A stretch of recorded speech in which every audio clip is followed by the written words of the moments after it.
You. Welcome back to The Advisor. If you have not yet, please like and subscribe so we can continue to bring you amazing guests like our guest today, who has a podcast on our channel called Moms Matter. Before I introduce her, I want to thank our sponsors, Dr. Bradley Nelson, Spreaker, and iHeartRadio. You guys are amazing, and we appreciate you so much. And to our fans and our audience, you are also very much loved, and we're so grateful for you. So, Moms Matter, Dr. Susan Landers is back to talk about all things breastfeeding, breast milk, formula, and we're going to talk about some alternative ways that people are doing this. So, I'm really, really excited to have her back. She is a baby doctor with decades of experience caring for these tiny, most vulnerable patients. And she's not only a leader in neonatal medicine, but also an author. She shares her journey of balancing a high stakes medical career with motherhood in her book, So Many Babies. And she has a Substack article, which is growing so quickly. And if you need anything, any advice, if you're a mom, you know a mom, if you're expecting, if you want to be expecting, you're going to want to subscribe to her Substack because you're going to learn so much. It's really good to have you back. Thank you, Lisa. I'm really excited about today's topic. I have been reading in various Substack newsletters. Certain moms write newsletters about pop culture and about mom culture and about what they're seeing in the marketplace. And there have been some angry exchanges between some moms about what an influencer on Instagram said about formula and comparing it to breastfeeding and saying that formula was better than breast milk. And so all the moms are doing the usual picking sides. We Right. have those who I breastfed all my children for 2 or 3 years and it's the best thing under the sun. And we have those I didn't make enough milk and it was too stressful and I formula fed and it was much better for me and my baby. And then there are all of these women in between. And the stories are varied and they're important and they're a real reflection of how modern culture treats new mothers. New breastfeeding mothers have a hell of a time getting the help they need. They start in the hospital. 84% of US moms start breastfeeding. And by 6 months, only 25% are exclusively nursing. So that's a Wow. big drop off. That means Yeah. something is happening in those first few months. And some of it is lack of lactation support after they get out of the hospital.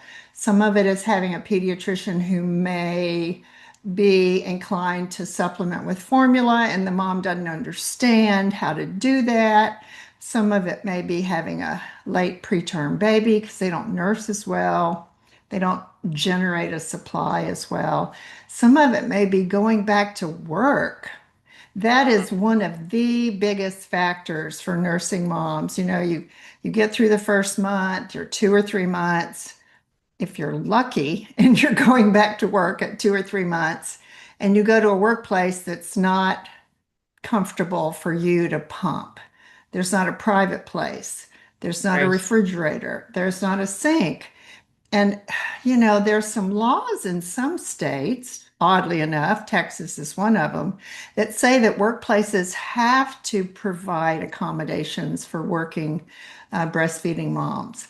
Mm. But in some states, this does not exist. Now, interestingly, all states in the US have laws that protect nursing in public. I get a lot of Okay. questions about that. So, moms who are nursing in public feel good about that. That's your right, and you're legally entitled to do that. But American moms have a big trouble with the drop off in their ability to breastfeed between 1 to 2 months and 6 months.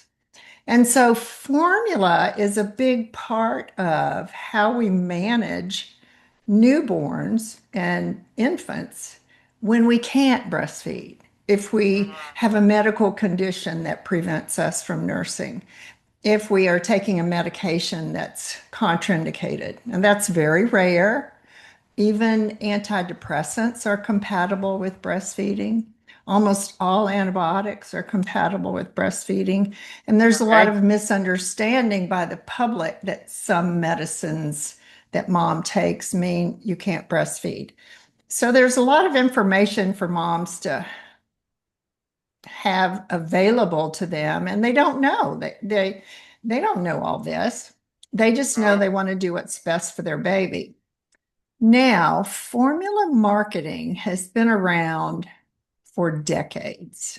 The Mm, formula companies are essentially big pharma, and even the new company, I think it's called Bobby, and it's made in the UK, and it's one of those organic formulas. They're all based on cow's milk. They're not based on human milk. They take cow's milk and they take the protein and they add all this other stuff to it and they make a good nutritional product. But it is not, absolutely not nutritionally better than breast milk. And we even know that breast milk provides the best nutrition for premature babies. They grow better, they have less complications, and they have better neurodevelopmental outcomes at age 2 years. So, breast milk is brain food, okay? Now, I don't want to offend moms who could not breastfeed or choose not to, but what I want to do today is make sure moms know that a big new study came out. It was performed by the Kaiser Family Foundation researchers. It was published in Pediatrics just in the last couple of months, and it looked at 145 primary studies. So, studies of children who were breastfed followed for varying periods of time. It also looked at 23 systemic reviews. That's where researchers pull several studies together, pool the data, and look at effects of breastfeeding over time. mm, These researchers at KFF were able to put all of that data together. I'm sure there's some program that does that and measures the statistical correlations.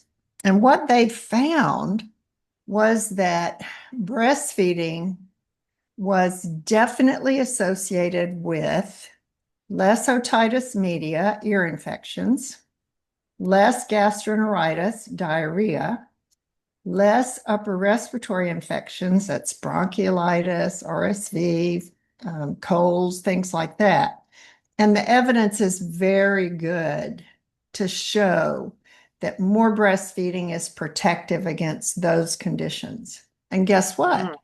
Breastfed babies die of SIDS half as much as formula fed babies.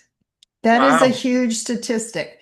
And we already knew that from some other data, but the KFF study confirmed that the data showing that breastfed babies die of SIDS less often are really strong. Now, the Okay. reason that talking about data and the strength of the data is important is that some mom influencers downplay the effects of breastfeeding. Right. There's a woman who writes parent data, and it's on the internet. She's an economist at Brown University, and she does a good job of presenting data to parents so they can make informed choices. But she's using older data to say that breastfeeding does not give many benefits to infants and children.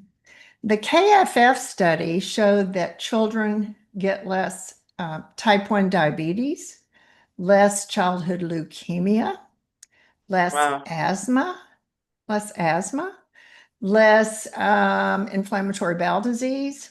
And guess what? Childhood obesity is less in breastfed infants.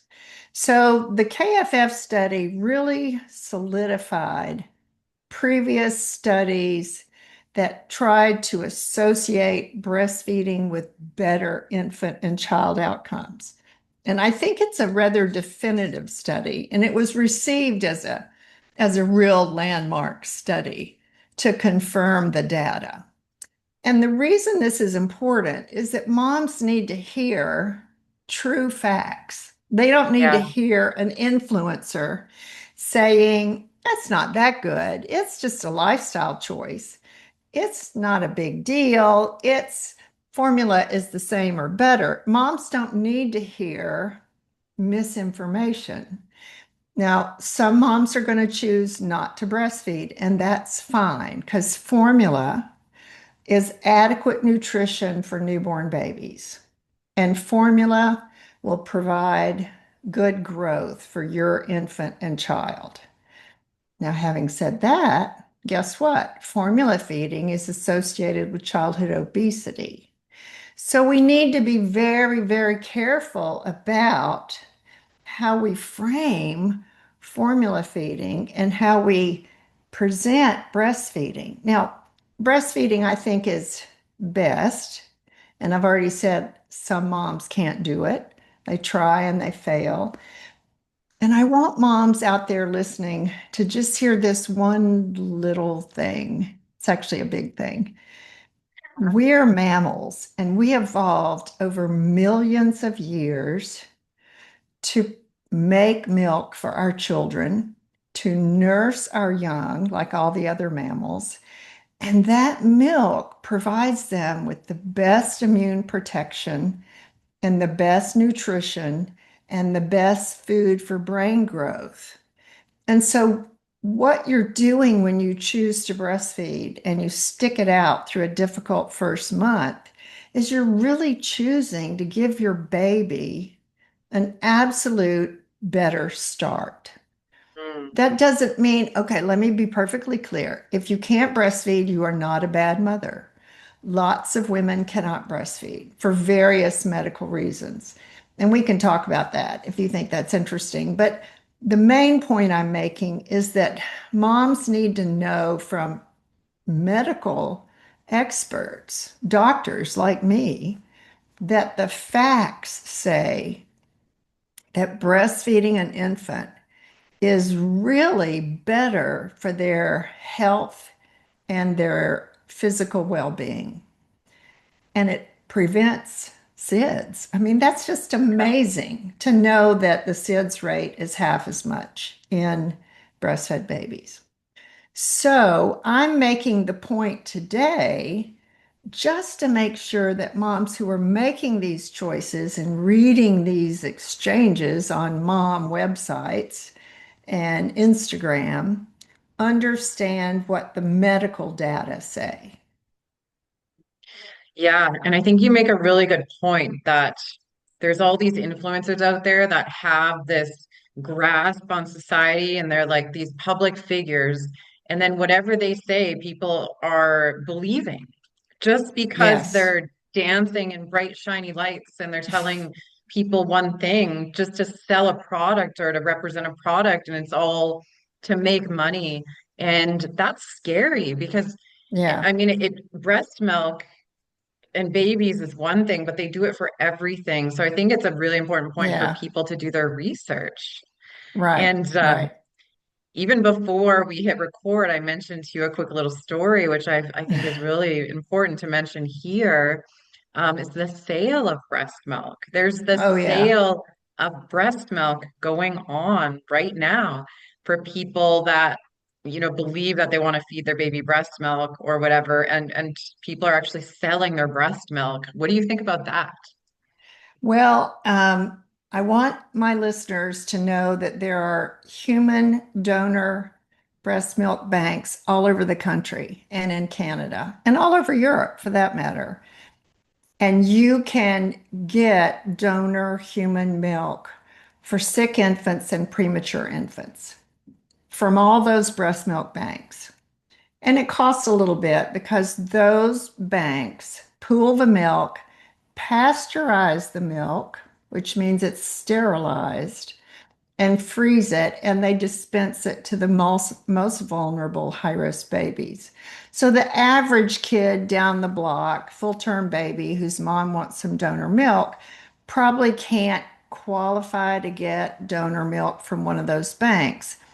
Right. She might want to use her neighbor's breast milk, or she might want to go on the internet and purchase breast milk from somebody on the internet. There are a number of sites and where you can do that. I want moms to be careful with that because those donors are not screened for hepatitis B or C. They're not screened for HIV or syphilis, and they're not screened for CMV. And the donor milk banks in our country do screening for all of those infectious diseases. And if you think your neighbor is hepatitis B negative just because she's a nice person, Right. you're not very smart. And if you think the Yeah. lady on the internet is going to sell you breast milk that's negative for hepatitis C and CMV, you're really falling for it. Not to mention, breast milk sold on the internet is very expensive. A couple of studies, I had some pediatrician friends who ordered some of that milk and they got it. And when they received it, it had been shipped to them in dry ice. When they received it, they cultured it and it had bacterial growth in it. It's not sterile. When moms pump their milk, some of the staph that are germs that are on the breast get into the milk. Sometimes even pathogenic germs get into the milk. And I mentioned that milk banks sterilize the milk by pasteurizing.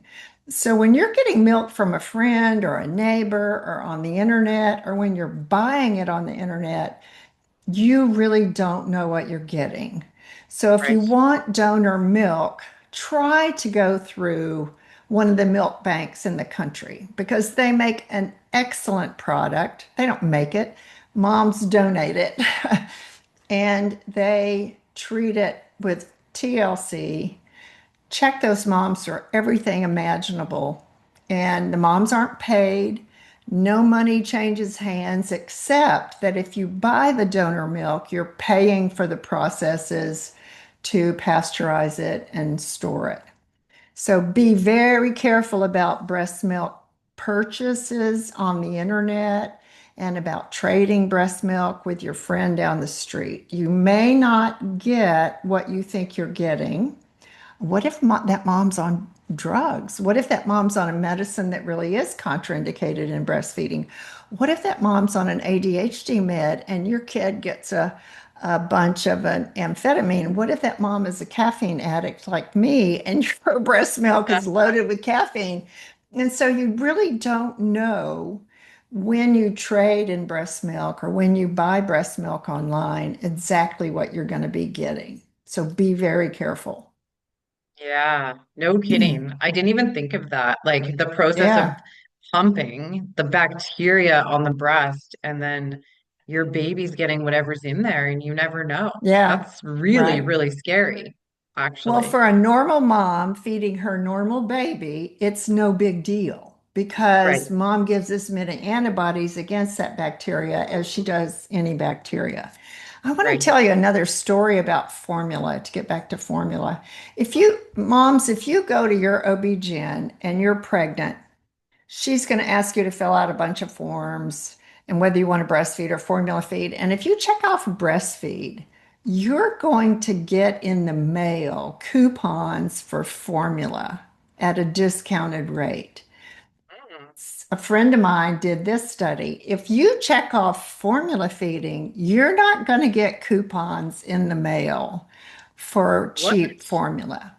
The formula companies want to give coupons for formula to breastfeeding moms, just Okay. like they want the hospitals to donate formula samples to breastfeeding moms. A lot of the listeners, they know that when they delivered their baby, they were sent home with a few bottles of formula. What is the message there? The message is you're not going to make it. You can't do this. You need this formula just in case. That may be the case medically. It may be necessary to supplement with formula. But the message that the formula companies are giving is you have to have breast milk. You're not going to be able to do this. Right. And we know that moms get that subliminal message. And for them to be sending coupons to breastfeeding moms, but not to formula feeding moms, I think is just downright deceptive. I And believe so so too. Yeah. I don't like the marketing that's going on. I learned just last week that in Europe, must be an EU regulation, there is no formula advertising to new mothers. In the US, it's everywhere. It is Yeah. everywhere. It's on TV, it's in the grocery store, it's everywhere. So, moms, be careful what you're receiving from formula companies because they want you to buy their product. They are just like big pharma. Formula companies have gobs of money. Yes, they do a lot of good research, but they work by selling you formula. So think about that when you reach for a can of formula. If you're choosing formula over breastfeeding, I just want you to understand what you're choosing to offer your baby for their long-term health. Yeah. What are some things to look for? Like, what does a really good quality formula have in it? Well, there are some excellent formulas for preterm babies. Mm. Similac makes one, that's Abbott. Mead Johnson makes one, and they've got extra protein, extra calories, extra minerals, and that's what preemies need for growth. And we commonly send kids home from the hospital on those souped up preemie formulas. Full term babies don't need extra protein because they're going to take huge gobs of milk, sometimes a gallon a day. And in most of the formulas, they're all balanced well with adequate protein, adequate calories, some fat. There's some differences in the kinds of fat that are in formulas. This new formula called Bobby claims to have some improvements and be made from organic cows. Well, what's the difference between an organic cow and a regular cow? I mean, ask yourself that question. Yeah. Nobody can tell any difference in organic formulas. The other thing is that the formula companies try to trick moms into thinking they need special formulas for like their toddler. Now they're calling toddler formulas. We in the American Academy of Pediatrics, we think that is a pile of crap because toddlers do not need special formula. Now, if your baby has galactosemia, sure, you need a special formula. If your baby is allergic to lactose, yeah, you need a soy formula. If your baby has a terrible gut condition, you need special formulas that have protein hydrolysate. That means the protein is partially digested. And there are lots of special formulas that are made to meet those needs. So I'm not saying that for special medical conditions, your child doesn't need special formulas. They do. And your pediatrician is going to help you figure that out. But the average healthy full term baby does much better off when they're breastfed. And I would say to the moms who have trouble, try to get some lactation support. Talk to a friend who's breastfed, talk to an LC. Most of them come to your house and do home visits. Ask your pediatrician if they have an LC on their staff. Ask your pediatrician if they're trained as a member of the Academy of Breastfeeding Medicine. Some pediatricians have extra training and they're really good at supporting breastfeeding moms. The average family practitioner tends to be less well trained in breast milk and breastfeeding support. So I think moms need to be a little more savvy about who they're asking for help, and recognize that our culture gives way mixed messages. I mean, a mom may think, oh my God, I'm not doing a good job. I've got to be giving formula. And they start giving formula, Lisa, and then their milk supply goes down because Right. breastfeeding is demand and supply. The more the baby nurses, the more our body makes. And so when we throw formula in that mix, the baby gets full from formula feeding and doesn't nurse as much, and the mom doesn't produce as much. And that can start a downward spiral. So, moms that are confused about milk supply, moms that are confused about supplementation, moms that are confused about whether or not they need to do something different really need to talk to a lactation consultant or a pediatrician who's well trained in breastfeeding support. Yes, absolutely. What are some of the most common troubles that women have when they start breastfeeding for the first time? Oh, good question. Engorgement, your milk comes in on day 3 and you're full and your nipple gets flattened and the baby doesn't latch and it hurts and it's so painful and you may have plugged ducts. That happened to me with my first one and I didn't Ouch. have a very good pump. And so it was just a nightmare and I didn't know what I was doing. I was a first time mom. Here, some pediatrician and a neonatologist, and I didn't know what I was doing as a first time mom. That's how common this is. My Yeah, husband you're would help. human. He would massage. With my second baby, she had a tongue tie, and my nipples were so sore. I felt like she was biting me every time we nursed. She was like a shark, and so I actually got some bloody nipples, and I was very traumatized. And of course, then I got mastitis, and that's a common problem.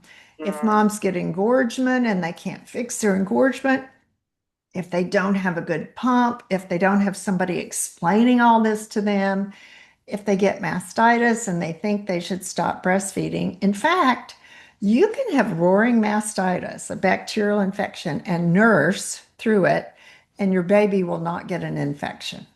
The Oh, mastitis is the infection is in the breast tissue, not in the breast milk.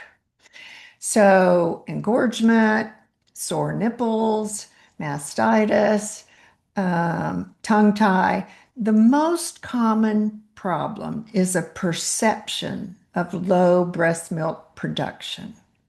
And I read okay. just today something by one young mom who said, I'm just a nervous wreck. I can't sleep. My milk supply is going down. I'm not making enough. My baby is fussy. What am I supposed to do? She hadn't talked to anybody, hadn't talked to a Oh, pediatrician. She was asking a bunch of moms on Facebook, what should she do? Now, luckily, she went to a breastfeeding supportive Facebook group, and they gave her some pretty good advice. But this is the commonest problem. Moms think their breast milk supply is inadequate because their babies act hungry. Some babies will have a growth spurt at 2 weeks and they'll nurse like crazy every 2 hours. Some moms don't know that in the first month, a breastfed baby will nurse every 3 hours. That's not very good for sleep. And if you're trying to scroll your phone and text your friends, you're probably not napping when the baby is sleeping. And so a lot of modern moms, God bless them, are spending time on their phone and texting and sending pictures instead of taking naps and trying to figure out how to get in sync with their baby's needs. Breastfeeding is demand and supply. The baby demands and you make the milk. Some moms can't make enough milk. There is such a thing as primary lactation insufficiency. It's really rare. It only occurs in 4 to 5% of moms. That means 95% of women can make adequate milk. Some moms make too much milk. My daughter was one of those. She had sore nipples and she said, I'm not going to do this, Mom. I went, oh, okay.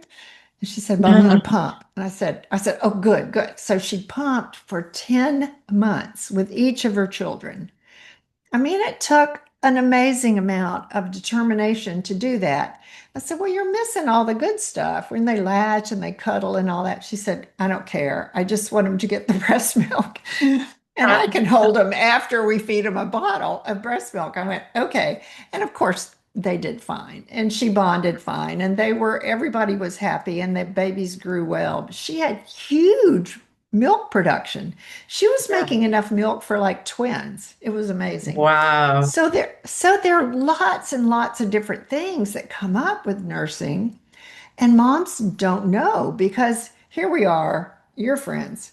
They're in their home with their husband and maybe have a friend who's breastfed. And where are they around other women that have breastfed? Right. Are they in play groups where moms are breastfeeding? Nope. Is their grandmother or the aunt in the family helping the mom who's breastfeeding? Nope. That's not what our culture does. Our culture puts mom in silos, alone with their husband or partner. And that's why we're on our phones trying to look for answers from other women who know what's going on. And it's not always the best information, especially if somebody just says, oh, just give formula, it's just as good. It's really not just as good. And moms can usually get the help they need to get through that toughest first few weeks. You asked me about the problems. The most common problems are in the first month or two. Right. After that, usually nursing is very smooth. So you Mm, have to kind of be committed to get through the first 2 months. And then, okay, so you get through the first 2 months, you're happily nursing your kid or pumping and bottle feeding, whatever, and it's time to go back to work. And your whole system has to change. right. And that's traumatic. That's very traumatic for new moms. And how many times you pump at work, and is that enough? And what do you feed the baby while you're gone? And who's taking care of your baby? And are they in daycare? Are they at home? And all of those things cause huge amounts of stress on moms. And then their milk supply goes down because when you're stressed, you don't make milk as easily. So, yes, our culture has created this situation where breastfeeding is really difficult. I'm Yeah. admitting that. I nursed 3 kids. My first two about killed me. And I agree, breastfeeding can be really, really difficult. But there are people out there, there are lactation consultants and pediatricians who can help, who know how to support breastfeeding moms. There are even breastfeeding support groups on Facebook that are really pretty good. Some of them are pretty good. So I want moms to be really careful where they get their information. Mm. So I used to work with a lawyer and she had triplets and she Mm, would pump in her office. And I remember she said, if the door's locked, that means I'm pumping. And her door yeah. was locked a lot of the time because she had triplets. There was like little bottles in the lunchroom everywhere, and she was Oh. always washing those bottles with this scrubber, I remember. But man, she must have had to produce a lot of milk for those triplets. Yeah, that's amazing. A lot of women can nurse twins without any trouble. A lot of my moms went home with preterm twins and they would nurse one and bottle feed the other and then switch. So they actually made enough milk for one baby, and each baby got half breast milk, half formula. And so there are lots of different ways to skin the cat. And the benefits of breastfeeding do not require exclusive breastfeeding. The more you nurse, the more the benefits. Even if you partially breastfeed, your baby's rate of SIDS goes down. So I think those data are so compelling that even if you nurse, for 6 months instead of a year, you're giving your infant the best benefits, the best start there is. And a little bit of formula supplementation is not bad, especially because we're all going back to work. Yeah.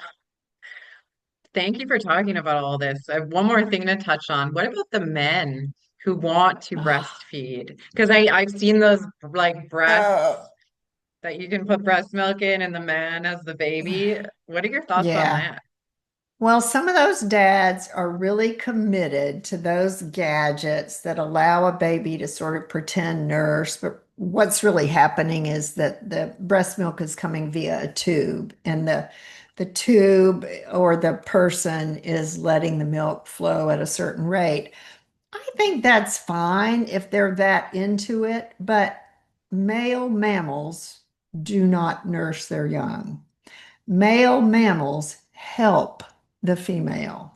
And so I think women would be better served by men who bottle feed express breast milk so mom can take a nice long sleep in the middle of the night.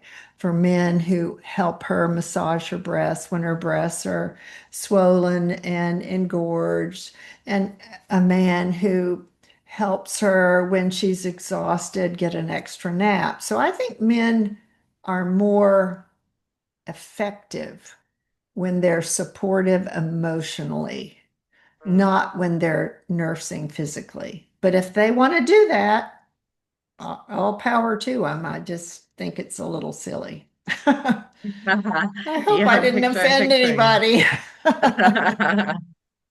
They want to know what it feels like, I guess. I don't know. But yeah, I agree. You gotta massage the woman's foot as she's sitting there Right, breastfeeding. How's right. that? Now, a lot of the dads in the NICU want to do skin to skin. Right. And moms doing skin to skin increases their breast milk supply. The babies grow better. The babies have less breathing pauses called apnea. It's just so perfect because all the oxytocin hormone is flowing and the prolactin is flowing, and moms get a real physiological boost from snuggling with their baby.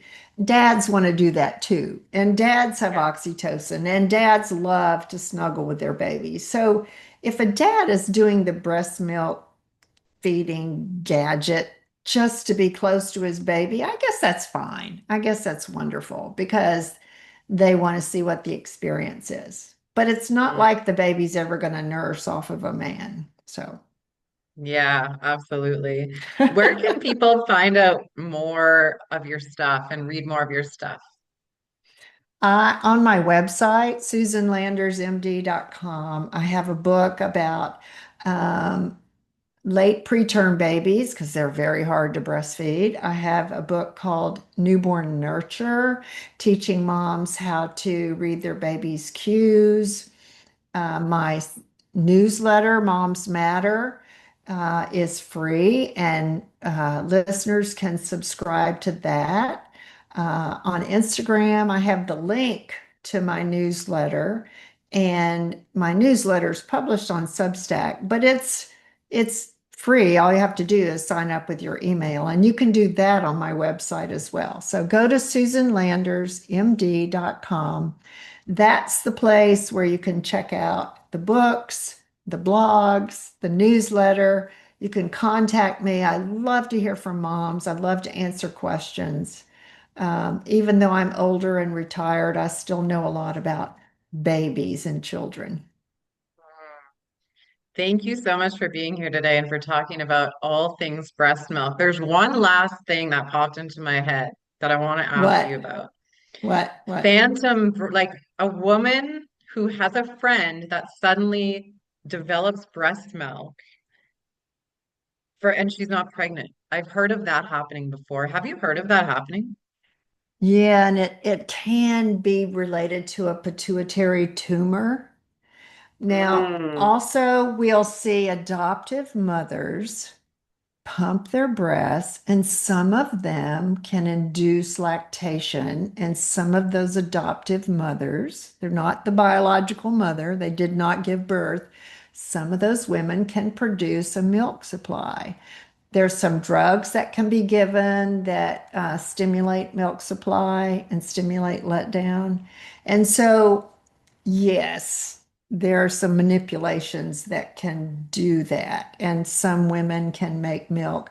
But generally, if somebody's making milk and they're not pregnant or haven't delivered, you need to talk to your doctor about that because that's not quite normal.